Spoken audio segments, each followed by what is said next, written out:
نظام آج ہمارے ہاں ہے پوری دنیا میں ہے، یہ دور نبوی میں نہیں تھا، یہ دور صدیقی حضرت ابوبکر صدیق کے دور خلافت میں بھی نہیں تھا، بلکہ بات وہی تھی جیسے کہ تہجد ہوتی ہے انفرادی طور پر، اپنے طور پر لوگ جاگتے تھے، 2/3 رات جاگتے تھے، 1/3 رات جاگتے تھے، آدھی رات جاگتے تھے، قرآن پڑھتے تھے۔ صرف ایسا ہوا کہ 3 دن آپ نے ایک موقع پر ایک مرتبہ 3 دن نماز باجماعت کرائی ہے تہجد کی رمضان میں، لیکن وہ تہجد کے وقت، عشاء کے ساتھ نہیں، تہجد کے وقت، اور اس میں 8 رکعتیں ہی پڑھی ہیں جو آپ عام طور پر تہجد میں پڑھا کرتے تھے، کیونکہ وہ تہجد ہی پڑھائی آپ نے، قیام اللیل ہی پڑھائی ہے۔ یہ قیام اللیل، تراویح کا لفظ اپنے ذہن سے ابھی نکال دیجئے، ابھی میں بتاؤں گا تراویح کہاں سے آئی، کیسے آئی، کیوں آئی اور اس کی کیا حکمت ہے، لیکن حضور کے زمانے میں نہیں تھا۔ 3 دن صرف آپ نے نماز باجماعت پڑھائی ہے۔ چوتھے دن صحابہ انتظار کرتے رہے کہ آپ برآمد ہوں اپنے حجرے سے، کچھ کھنگارتے بھی رہے کہ شاید آنکھ لگ گئی ہے تو ہمارے آواز دینے سے اس طرح سے آپ جاگ جائیں، آپ برآمد نہیں ہوئے۔ اگلے روز صبح کو آپ نے فرمایا دیکھو اگر میں یہ مسلسل تمہیں نماز پڑھاؤں گا تو یہ تم پر فرض ہو جائے گی۔ وہی حکمت، قرآن میں آ جاتا تو فرض ہو جاتا، اور یہ بہت سے لوگوں کے لیے ناقابل برداشت ہوتا ہے۔ حضور بھی مسلسل پڑھاتے یہ نماز تو فرض ہو جاتی ہے۔ وہی جو رافت اور رحمت اللہ تعالیٰ کے دل میں ہے وہی حضور کے قلب مبارک میں ہے امت کے لیے، تو آپ نے کہا کہ میں نے یہ فرض تمہیں اس لیے نہیں پڑھائی باجماعت نماز مسلسل کہ کہیں فرض نہ ہو جائے۔ اب اس معاملے میں یہ جو قیام اللیل کا معاملہ ہے اس میں حضرت حضور کے زمانے میں نہیں تھا باجماعت کوئی سوائے 3 دن کے، اور وہ بھی تہجد کے وقت، عشاء کی نماز کے ساتھ نہیں۔ حضرت ابوبکر صدیق کے زمانے میں بھی نہیں تھا۔ حضرت عمر کا اجتہاد ہوا یہ رضی اللہ تعالی عنہ۔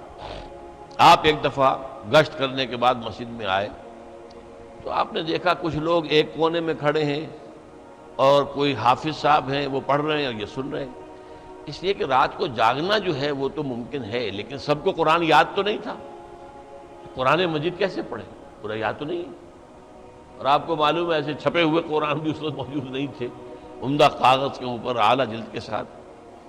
تو اب یہی تھا کہ کچھ ایک حافظ صاحب یہاں کھڑے ہیں تو وہاں ان کے پیچھے کچھ لوگ کھڑے ہو گئے سن رہے، کوئی کسی اور کونے میں ہے، تو حضرت عمر نے فرمایا کیوں نہ انہیں ایک ہی امام کے پیچھے جمع کر دیا جائے۔ لہذا آپ نے فیصلہ کیا کہ اب 20 رکعت نماز عشاء کے فوراً بعد، اس میں جاگنے کا معاملہ وہ نہ آئے، 2/3 رات جاگنا، 1/3 رات جاگنا نہیں، عشاء کے رات 20 رکعت، عشاء کے بعد زیادہ سے زیادہ 1 گھنٹہ لگے گا، اس سے بھی کم لگتا ہے، 50 منٹ 40 منٹ، یہ تو ہر شخص برداشت کر سکتا ہے۔ تو گویا کہ اصول کیا ہوا کہ ما لا یدرک کلہ لا یترک کلہ، اگر کوئی چیز بتمام و کمال حاصل نہیں کی جا سکتی تو اسے بالکل چھوڑ نہیں دینا چاہیے، کچھ جو بھی حاصل ہو سکتا ہے وہ لے لینا چاہیے۔ اس حکمت کے تحت حضرت عمر کا یہ فیصلہ ہے، ورنہ اصلاً صیام اور قیام یہ بالکل متوازی دونوں چیزیں ہیں۔ وہ حدیث آپ نے سنی ہوگی، حضور نے فرمایا من صام رمضان ایمانا واحتسابا غفر له ما تقدم من ذنبه، جس نے رمضان کے روزے رکھے ایمان کے ساتھ اور اللہ سے اس کا اجر مانگتے ہوئے، اجر طلب کرتے ہوئے، اس کے پچھلے سارے گناہ معاف ہو جائیں۔ ومن قام رمضان ایمانا واحتسابا غفر له ما تقدم من ذنبه، اور جو رمضان میں کھڑا رہا، رات کو جاگتا رہا ایمان اور احتساب کے ساتھ، اس کے بھی پچھلے سارے گناہ معاف ہو جائیں۔ ایک اور حدیث ہے بہت پیاری ہے، یہ حضرت عبداللہ ابن عمرو بن العاص رضی اللہ تعالیٰ عنہما سے ہے۔ وہ فرماتے ہیں کہ حضور نے ارشاد فرمایا الصیام والقرآن یشفعان للعبد، روزہ اور قرآن بندے کے حق میں شفاعت کریں گے قیامت کے دن۔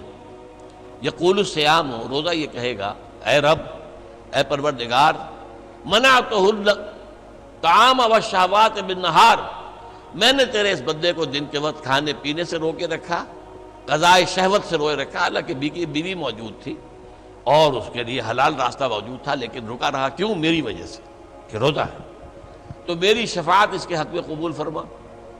وَيَقُولُ القرآن، قرآن کیا کہے گا؟ مَنَعْتُهُ النَّوْمَ بِاللَّيْلِ، میں نے اسے رات کے وقت سونے سے روکے رکھا، فَشَفِعْنِي فِيهِ، تو میری شفاعت اس کے حق میں قبول فرما۔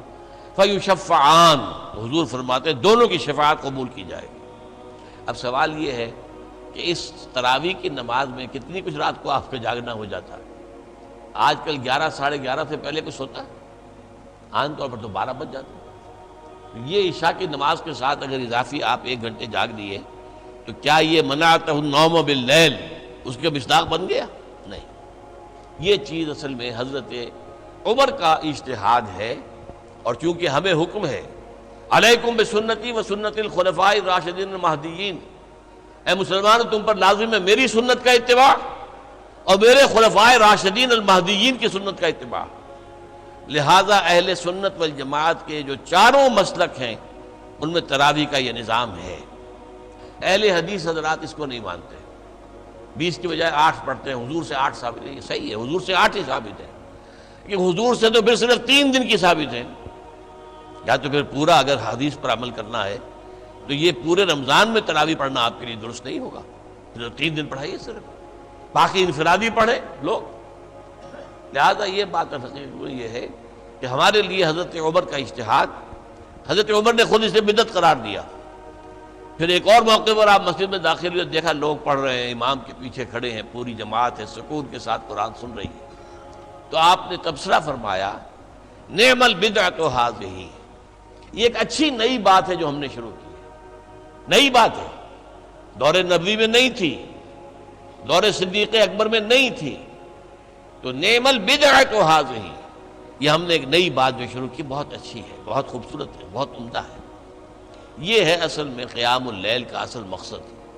اس سے یہ تراویح کا جو ہے یہ کہ بالکل محروم نہ رہ جائیں، تو اس حد تک تو بالکل ٹھیک ہے، یہ 20 رکعتیں، لیکن یہ کہ اس کے اوپر اکتفا کر لینا یہ بدقسمتی ہے۔ اس میں خیر تو یہ مضمر ہوا کہ سب مسلمان کچھ نہ کچھ تو مستفید ہو گئے نا، ورنہ سب رات کو 2/3 آدھی یا 1/3 رات جاگنا مشکل ہو جاتا، کچھ نہ کچھ تو سب کو حاصل ہو گیا۔ لیکن اس کا ایک برا نتیجہ یہ نکلا ہے کہ وہ قیام اللیل سرے سے اوجھل ہو گیا دنوں سے، تراویح ہی کو مستقل اور ہمیشہ کے لیے بات سمجھ لیا گیا، سمجھ لیا ہے کافی ہے۔ نہیں بھائی، یہ تو